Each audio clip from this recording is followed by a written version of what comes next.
everyone. My name is Wert, and I have with me Don Grossman and Null, and we're going to share a little bit with you about our Dominican Republic trip last month.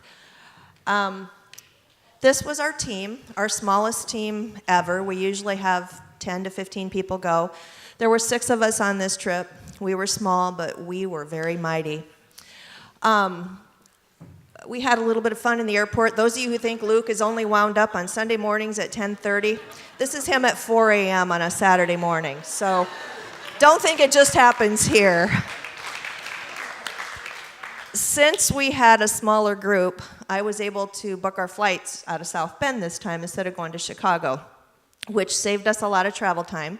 We had a 6 a.m. flight, and we're told to be at the airport no later than 4 a.m.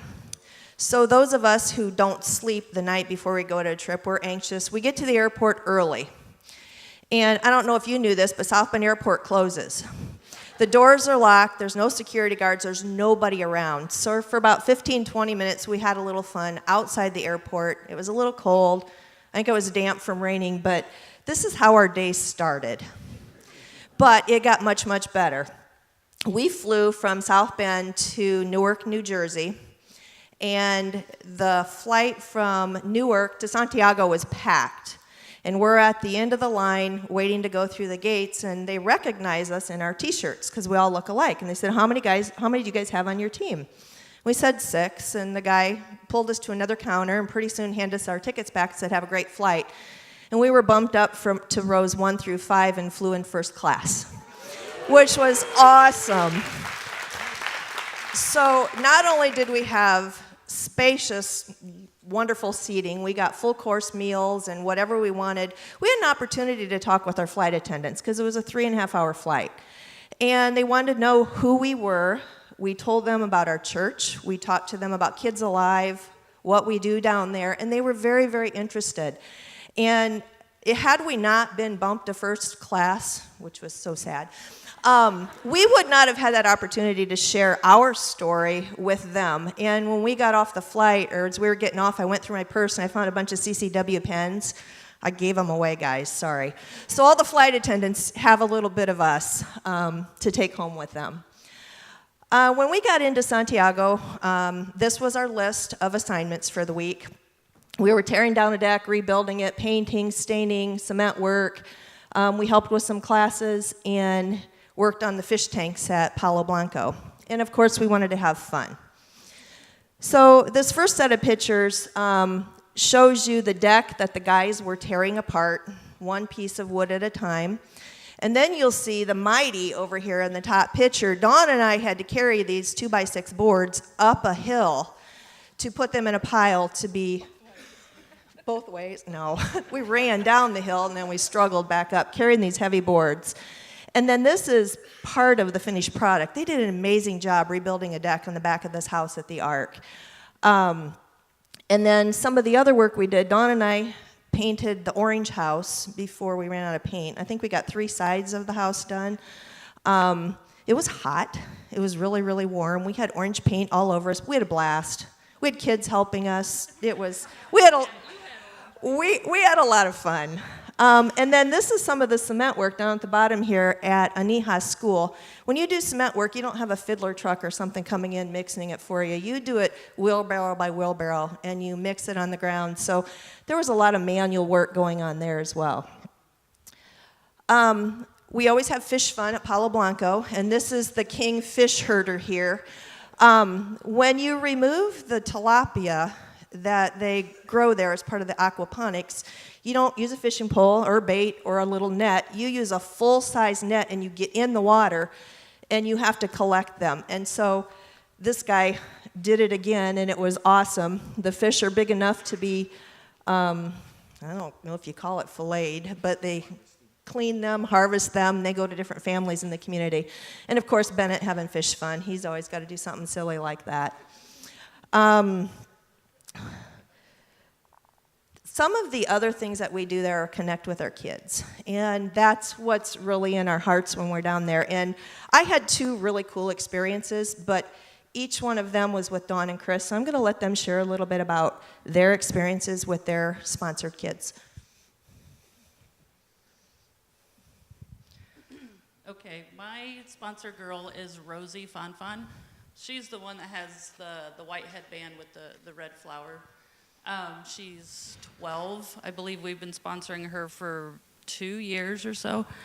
The picture on the left is her with her mom and her siblings. She has an older brother, 2 younger sisters, and a younger brother. They're extremely poor. The first time that I met her, they lived in just like a shack. It was awful. I can't even describe it. This time they're in a block home, which is a lot better for them, a lot safer. The boys sleep on one side of the room. It's basically one big room with a bathroom in the middle. The boys are on one side and they share a twin bed.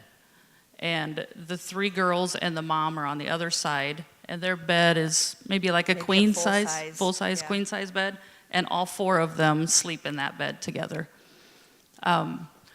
My prayer is to go again next year and have bunk beds built for them, so they all have their own individual bed. But I just got word from Jan Berkey, she runs the school there that they go to, and they could be possibly losing this house because they can't afford it. They are trying to get the mom a little bit more work. She helps at the school, like in the kitchen and with cleaning and such, but it's just not quite enough money for her and her 5 kids. So just pray that they can continue to stay in this home, and that they'll be taken care of and everything will be okay for them. I mean, they're awesome kids. The oldest son, Maxon, he's an awesome guy. He steps up and basically takes care of the kids. He's the father figure of this family, and he's only 13, I believe, and it's a big responsibility for him.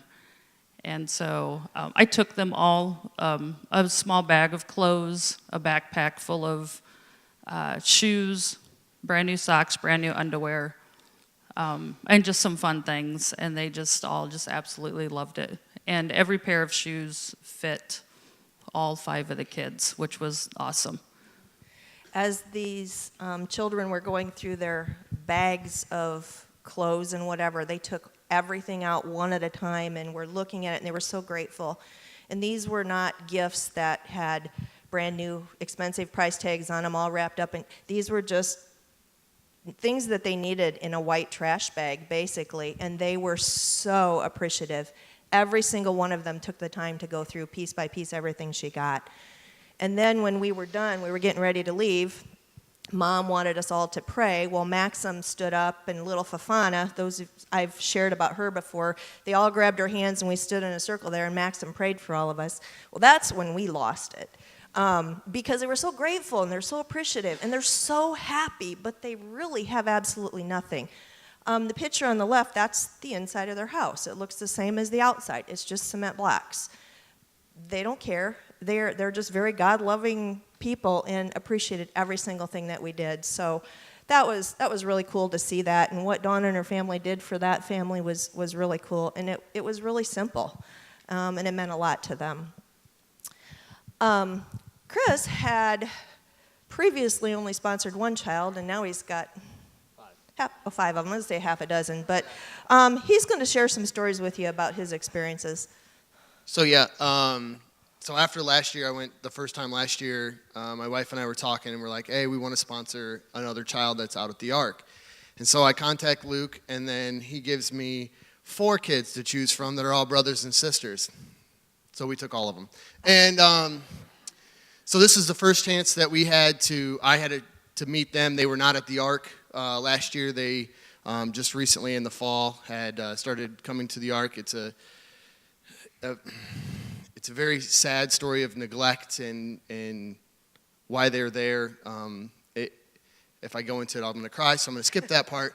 But we had a chance to take them to the waterfall. If any of you guys have gone on Sunday, we take the kids to the waterfall. This is the first time they'd ever been to a waterfall. There's 3 waterfalls within a few miles of Harabacoa, and they had never been there. And so I did not know them. They did not know us. This is the first time they had ever met anybody from CCW. There was no relation there. And so these 4 kids, especially, if you can go to the next, the one in the yellow hoodie, he's the oldest, Lievi, was very standoffish. He was, as the oldest, he had basically been the protector.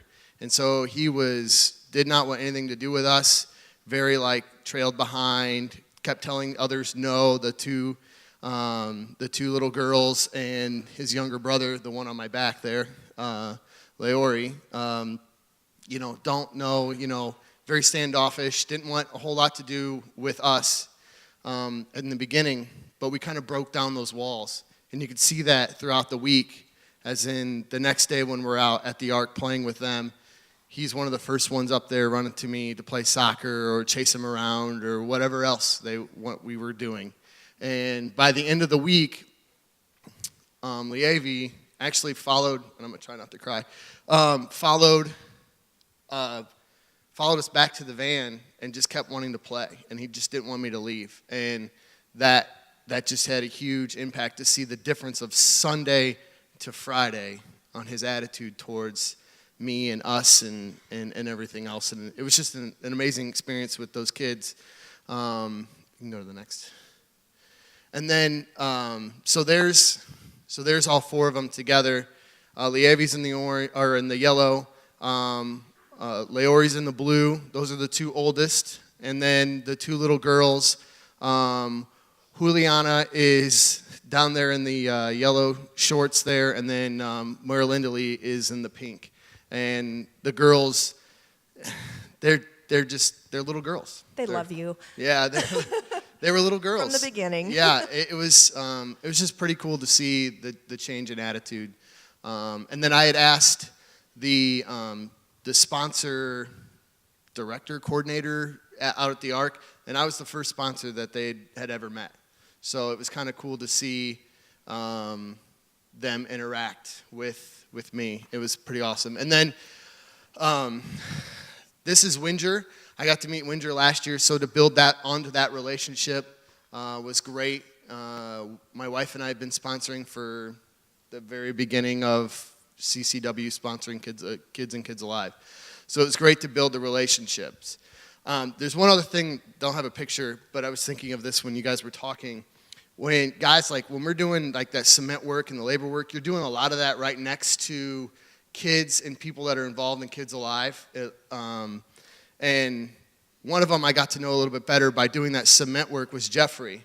And Chris Bennett and I are standing there doing this cement work, and we're having normal construction guy conversations through broken English and broken Spanish. We're talking about girls, we're talking about motorcycles, we're talking about cars. Guys, it was crazy. I went back that night and I'm blown away how awesome that is, because that's Jeffrey right there. Yeah. And he came through the Ark. He still lives out at the Ark. And we're talking about, girls and motorcycles. It's crazy how much connection points, because at first you're like, I have no idea, how am I going to connect with any of these? I don't even speak the language. It doesn't matter. It really doesn't matter. So it was an amazing experience. This year was different than the first. First year was just discovering. This year was all about deepening those relationships. And I'll be back again. So That's awesome. We played with kids. We had fun. We built new relationships. But one thing that I want to share with those of you who have gone on this trip before, the kids at the Ark asked about you. They know you by name. They wanted to know, are you here? Did you come? How are they? What are they doing? Are they going to come back? So you guys were missed, those of you who couldn't make it this time. So you've really impacted their lives. So you should feel good about that. The other thing is, with our small team, we were not able to take the gallon-sized Ziploc bag gifts that we always do, which usually results in like 200 extra pounds of baggage or luggage. These kids ask about that. Are we going to get to go to Vandermolen's and play on the trampoline and open gifts? And we had to tell them we couldn't do it this time, but that meant a lot to them because they get gifts at Christmas and when we come down there. So My goal is never to let that happen again. I don't care how small our teams are. We will be taking stuff for those kids. And they're simple little gifts, and they appreciate them so much. I even had a house mom say to me, "Oh, you're the team that takes the kids out for dinner and gives them gifts." And I'm like, yeah, usually we are. And I feel so bad. I didn't know what to do, so I'm not going to let that happen again.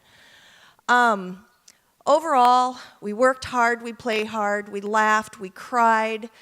We blessed other people. We were blessed. On our flight back from Santiago, we got bumped to first class again, you guys. And it was, I mean, that was all God.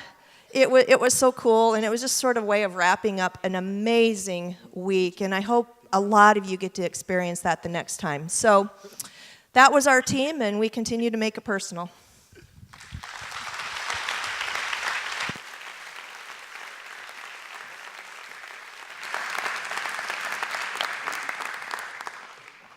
Chris, I'm guessing if you can guarantee the first class upgrade next year, might get 10 to sign up today alone. So thank you guys for sharing that. Thanks for serving and representing us well. So.